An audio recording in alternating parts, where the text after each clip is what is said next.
make use of that a good 2-3 times during the tour. I understand you don't get that much sun in Puddleville, is that correct?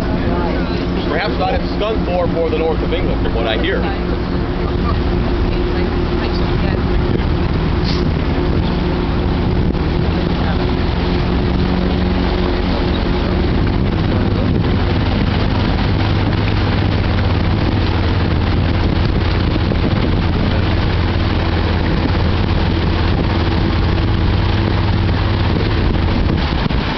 As I said, folks, we are going to talk a bit about the river, the canyon, as well as the dam.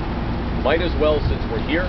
By the way, speaking of which, did you hear what the fish said when he hit the wall? What was that? The fish said, "Damn." Yeah, that is the correct answer. Now, when I gave that little testament, one of your fellow Brits spoke up on that tour and said, "Well, Jeff, did you hear call them fish, no eyes?"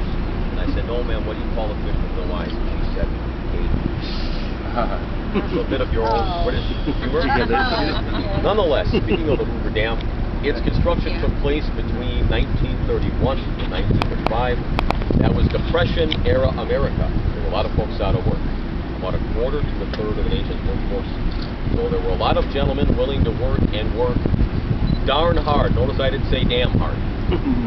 As a result of that, and some incentives given the 6 companies that built the dam, it was completed 2 years ahead of schedule and under budget.